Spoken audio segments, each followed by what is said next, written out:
Okay guys, ako ang inyong lingkod, ang inyong online criminologist, Pulisya ko. Welcome sa ating YouTube channel. So, balik tayo ngayon sa sa pinag-uusapan na yung dalawang criminals, suspected criminal, yung nagnakaw ng sardinas at yung na-involve sa flood control na napakalaki ang issue. Unang-una, kung yung dalawa dadalhin natin both sa presinto, bakit agad ang kumuha ng sardinas ay nagnakaw ng sardinas ay ikukulong na? Bakit yung nagnakaw ng bilyon-bilyong halaga ay hindi agad ikukulong o kailangan imbestigahan pa? So, para sa sa kalinawan at idea ng lahat,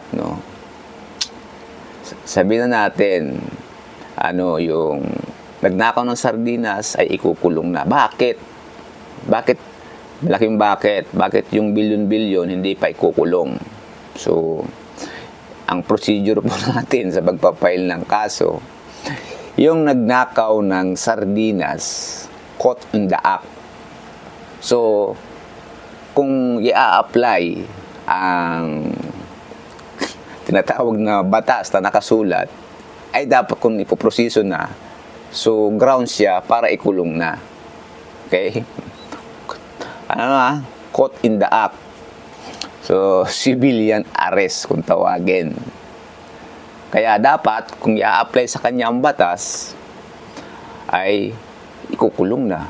And in regardless sa amount, sabihin natin, 29 pesos ang sardinas.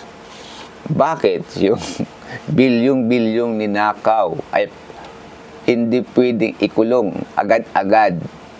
Kasi nga, malaki ang ninakaw. Maraming nagparte. Joke lang.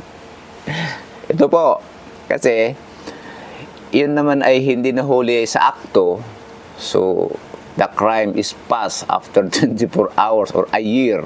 Diba? So, kailangan na talaga imbestigahan.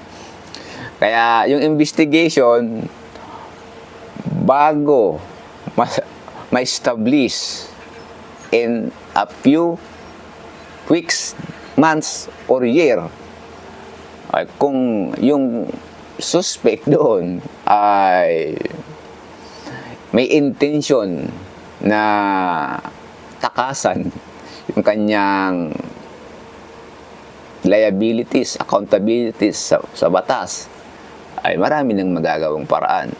Isa na yan sa gagawa ng drama, aalis ng bansa, dadaan ng backdoor, diba?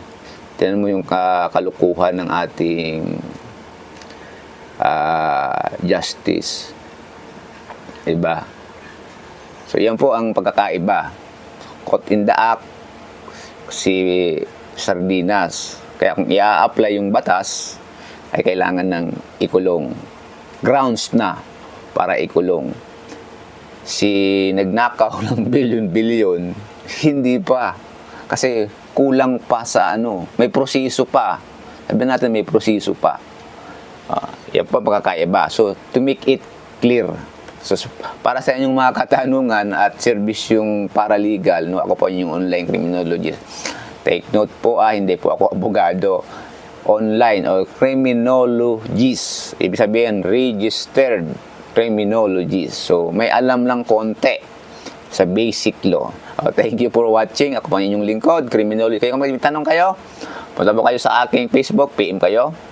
Sa aking messenger, Pulisya ko. Ang profile, at tandaan nyo, yung may motor. Yung po ang aktibo kong profile. Doon po ako laging sumisilip. Thank you for watching. See you again.